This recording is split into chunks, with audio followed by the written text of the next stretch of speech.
j'ai trouvé de plus en plus qu'il y avait une mission pour moi qui était importante, c'était de permettre de réouvrir aux enfants en particulier la possibilité de devenir moins des cyberassistés et de pouvoir appréhender tout ça.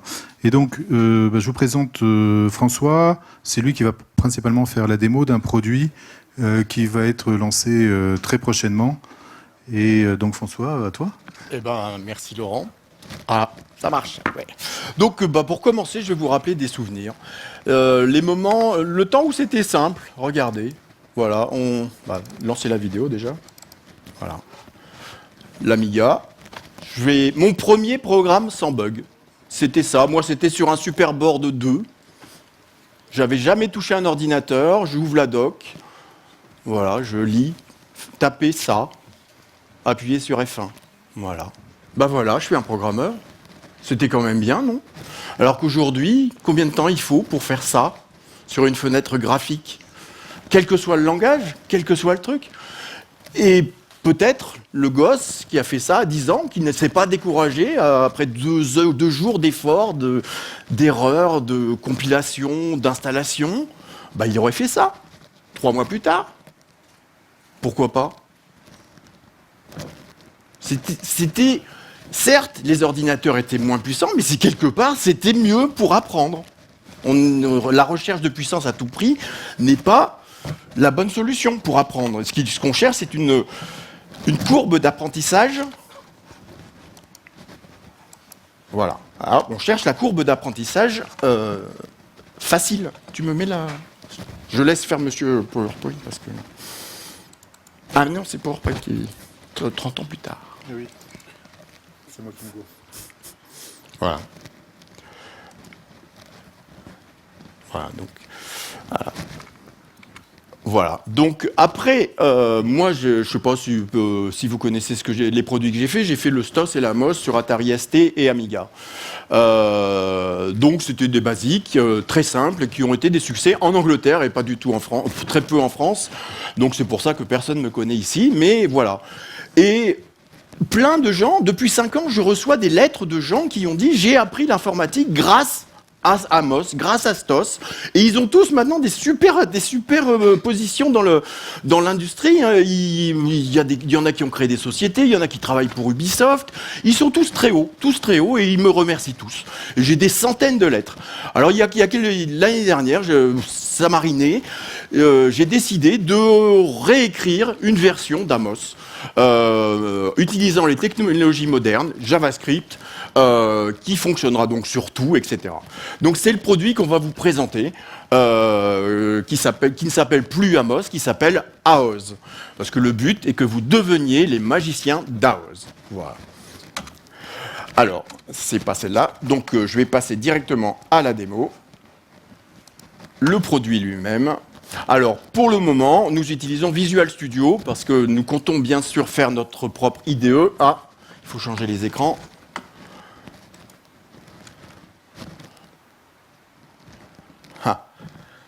Alors maintenant, il faut ramener la fenêtre. Yes. Voilà. Donc là, on est sous Visual Studio Code.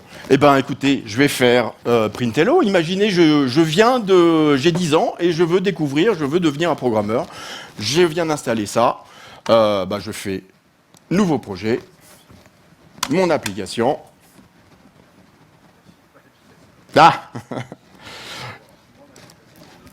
Voilà, il faut bien mettre le curseur là. Ah. Évidemment. Ah, c'est l'effet démo.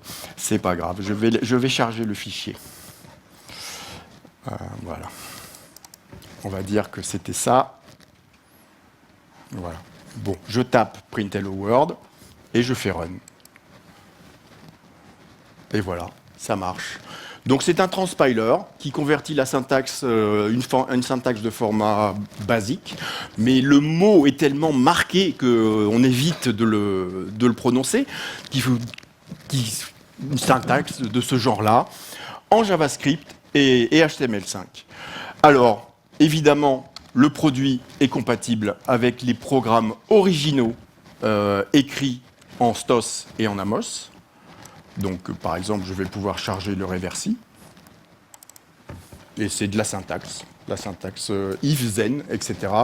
Le gros avantage de cette syntaxe, c'est qu'il n'y a pas de ponctuation.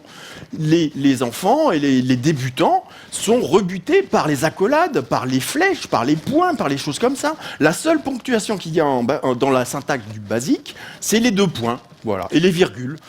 Et c'est un langage de programmation qu'on écrit comme on parle.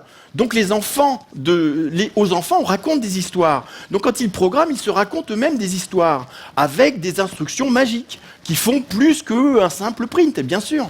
Et c'était le principe du STOS et de la MOS. C'est des instructions qui font beaucoup pour faire afficher des bobs, etc. Des sprites, des bobs. Donc voilà, le même jeu, sauf que maintenant il est dans un navigateur, etc. Mais maintenant, le gosse pourrait faire ce genre de choses. Je vais chercher dans les démos.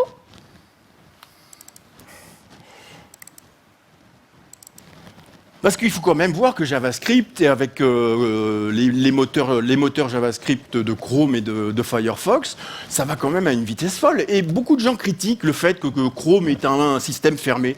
Mais tant mieux. En fait, Chrome est programmé comme un jeu vidéo. Il accède à DirectX. Donc en fait, c'est juste le JavaScript n'est que le simple levier de commande du browser. C'est tout.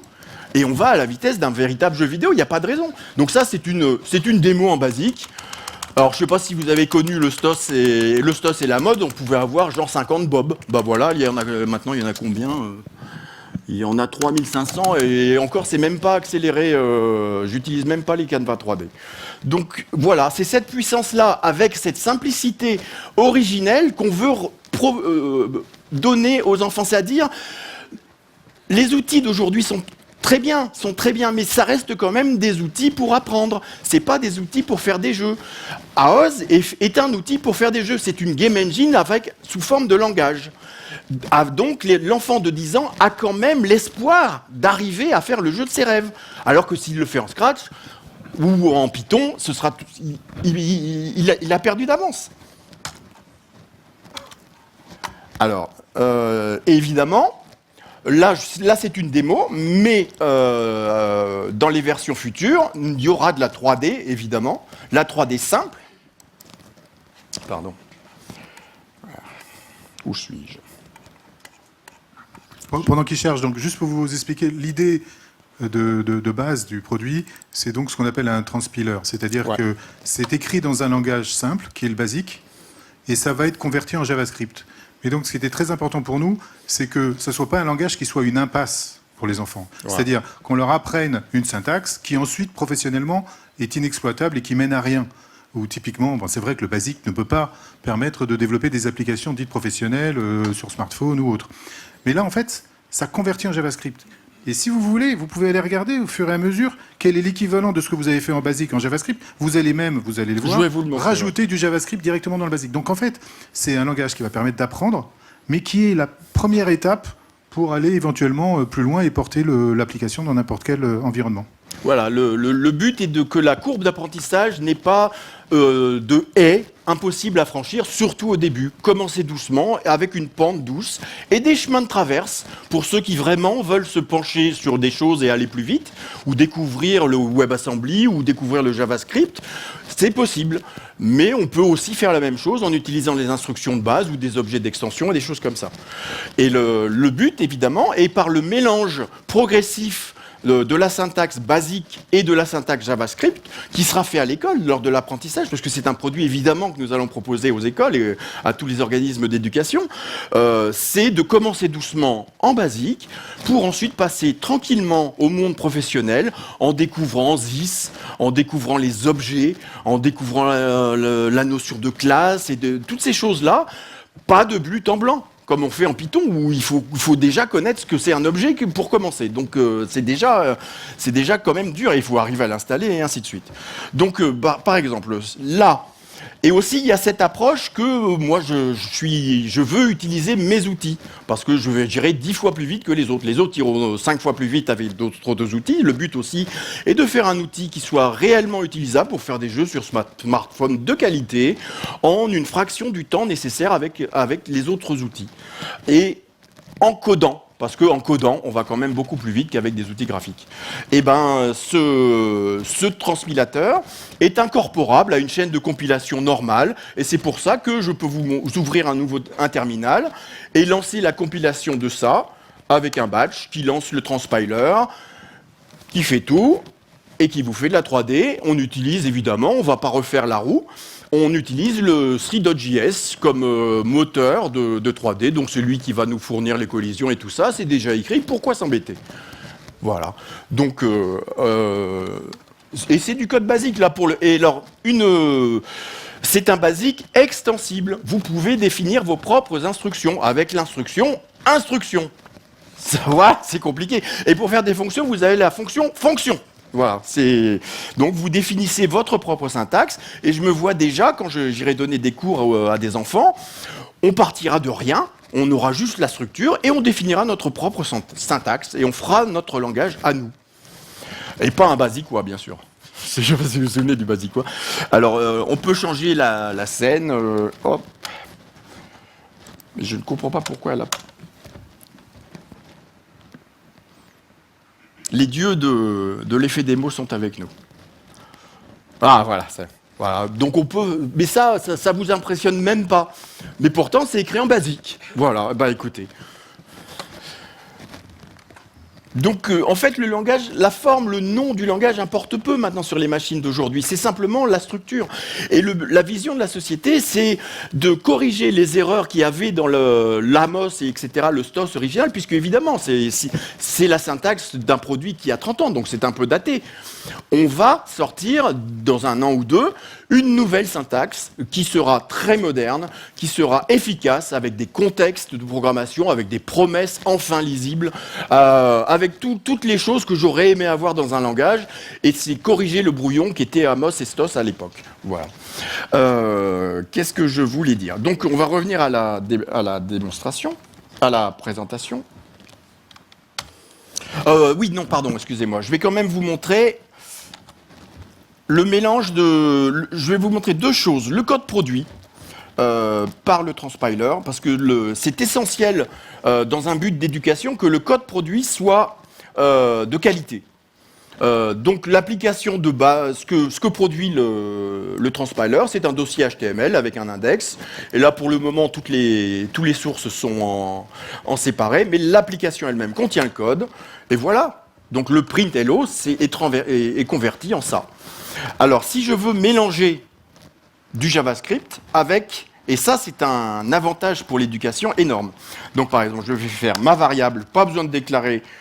Voilà, je fais a égale 0. Je passe en JavaScript. this.var.a égale 1. Et je ferme. Voilà, et si je fais print a...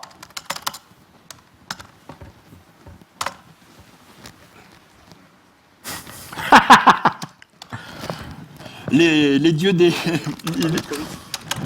Écoutez, c'est l'effet démo, mais je vous garantis que c'est bon.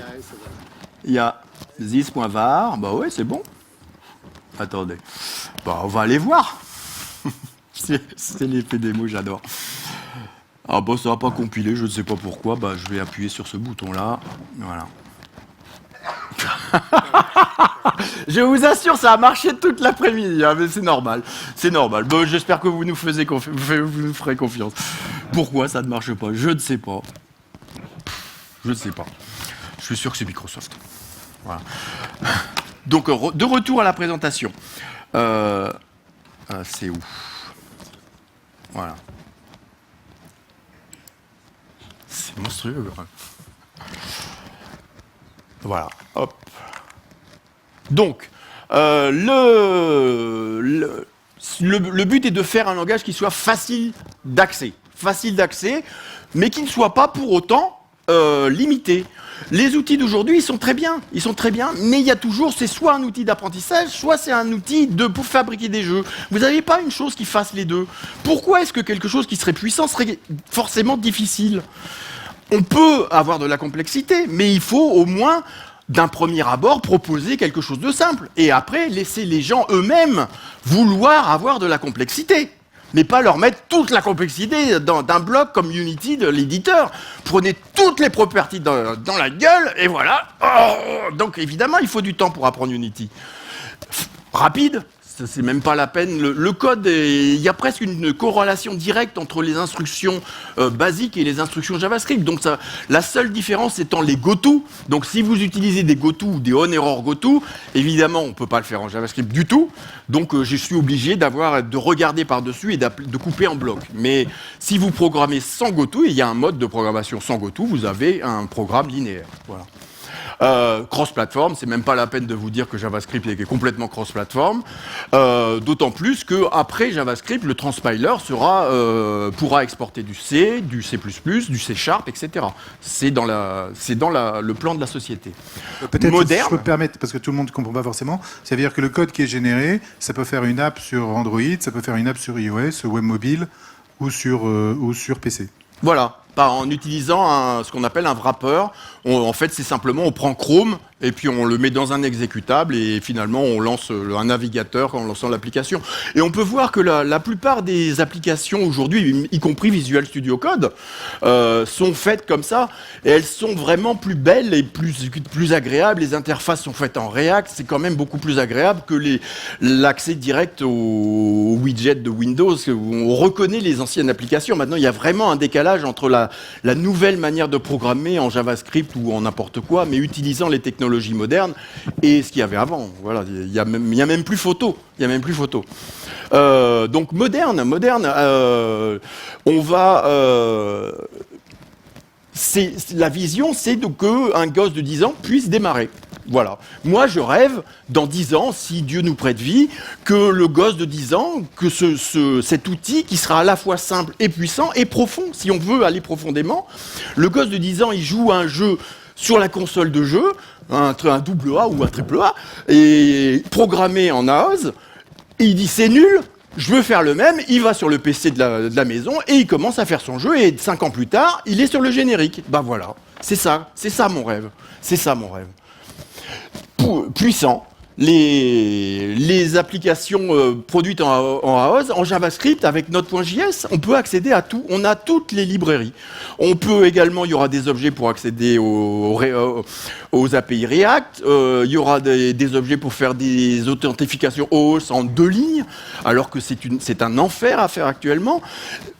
Voilà, tout va être simplement, on va utiliser le travail des autres, on va le mettre en forme et le présenter simplement. Expandable, donc évidemment, il y aura des extensions, et évidemment, il n'y a pas besoin de faire des includes ou d'utiliser NPN comme dans Node.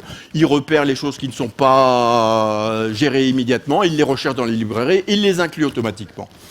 Open source, alors oui, évidemment, tout le code du runtime et tout ça sera open source. La seule chose qu'on va garder en privé, c'est le transpilateur lui-même, le cœur de la chose, pour éviter qu'il y ait 56 versions d'un transpilateur avec des librairies qui ne soient pas compatibles. C'est une mesure de sauvegarde. Mais tout le reste sera, s'il vous plaît, aidez-nous et faites participer. Il y aura évidemment une version gratuite, avec toutes les options et quelques limitations, bien entendu. Mais voilà, ce sera un produit abordable et notre focus est l'éducation. Donc on va contacter les écoles, on va faire des vidéos sur YouTube, etc. Voilà, tout ce qu'on a devant nous. Moi, je veux me ruer sur l'AR surtout l'AR et la VR. Oui, ne serait-ce que faire un simple renderer en 2.5D à la Facebook, en mettant le téléphone, en utilisant la caméra pour voir la position de la tête, c'est presque de la 3D là, à ce niveau-là, et c'est vraiment rien du tout à programmer. Je suis en contact avec une boîte qui a fait un système, on dessine ces boîtes de dialogue sur une feuille de papier, on prend une photo, on l'envoie au système, et après on reçoit le code avec la boîte de dialogue toute faite. Voilà, il y aura ça dans AOS. Toutes ces choses-là qui simplifient la vie des gens qui ne sont pas doués en interface, par exemple, et ainsi de suite. Je vais aussi aller à fond sur tout ce qui est son, le support des polices de caractère, ça supporte les Google Fonts en local. C'est-à-dire que vous n'avez même pas besoin d'être connecté pour qu'une application AOS fonctionne et des belles polices. On va passer un accord certainement avec une boîte en Allemagne spécialisée dans les moteurs de musique adaptive en intelligence artificielle. Et on va pas faire que ça, on va faire aussi de la scénarisation basée sur plein de choses. L'intelligence artificielle dans un moteur de jeu intégré à cœur peut vraiment apporter énormément de choses, notamment pour les gens qui n'ont pas trop d'idées. Et il y en a beaucoup, quoi. Mais qui ont d'autres talents que la scénarisation. François, t'es pas obligé de faire toute la liste. Hein. Voilà, bon, enfin, vous voyez. Mais surtout, on va exporter en C#, etc., pour attaquer Unity et Unreal comme des renderers et ouvrir le marché des consoles. Et après, si Dieu nous prête vie, on va faire notre propre moteur 3D et voilà. Donc c'est une grande vision. Voilà. Donc la bêta, j'ai toujours. Laurent a été très patient, mais il avait prévu le coup, et donc je disais que ce serait disponible aujourd'hui. Ça a été reporté pour Noël. Ce sera une bêta. La première version du produit avec Visual Studio Code comme éditeur sera pour le 1er février a priori, et entre janvier et mai, on va travailler sur tout un ensemble d'éditeurs d'images, d'éditeurs de sprites et d'animation en AOZ lui-même, y compris l'IDE qui sera en AOZ, qui est super simple puisque quand vous ouvrez un écran, vous avez déjà le curseur. Donc toute cette partie-là est faite. Merci Basic, c'est quand même trop bien. Voilà. Le retour du mode texte. Ça aussi, c'est quelque chose d'assez nouveau. C'était bien le mode texte, on pouvait afficher des trucs, on n'avait pas besoin de se mettre au pixel et d'ouvrir des polices. On faisait print, c'était pratique. Enfin voilà, tout ce qu'on veut, nous, c'est que quand vous regardez les gens... Moi qui suis un programmeur, j'ai toujours été un extraterrestre dans la vie. Oh, toi, t'es un programmeur, t'es technique, voilà. On ne te parle même pas. Et c'est ça, en fait. Les jeunes, quand ils essayent de découvrir l'informatique, ils passent une journée à avoir des erreurs, à ne rien comprendre de qu'est-ce que c'est cette accolade, ils la ferment pas, ça compile pas, etc. Donc en fait, la plupart, ils arrêtent, ils disent oh, bah, je serai jamais un programmeur. Et en fait, ils sont jamais un programmeur. Et ben, je trouve que c'est triste. Parce que vous, toi Bertrand, toi Laurent, on est quand même les derniers ayant connu la simplicité. On est les derniers. Et après, nous, on sera à la retraite. On va mourir. Qu'est-ce qu'ils vont faire, les jeunes? Comment ils vont découvrir? Voilà, la technologie sera volée. Les ordinateurs resteront des machins qu'on utilise par l'intermédiaire de librairies. On ne comprendra plus rien. Et je pense que c'est maintenant la dernière chance d'expliquer que finalement, c'est quand même simple. Il suffit de le présenter simplement. Et ensuite, on laisse les gens creuser, s'ils veulent creuser. Mais présenter les bons principes, comme Fusion. On peut les jeux sous Fusion avec l'éditeur d'événements. J'ai regardé des comptables faire des feuilles Excel avec des boucles infinies. Donc, ils comprennent la notion de boucle infinie dans les feuilles Excel, les comptables. Alors, vous leur demandez, vous êtes programmeur? Bah non. Bah si, vous l'êtes. Voilà, il suffit de présenter. De bien présenter les choses et on peut expliquer. Bon, donc voilà. Tout était très bien, François. Sauf juste la fin là sur on va mourir, mais sinon c'était. Moi, je suis parti.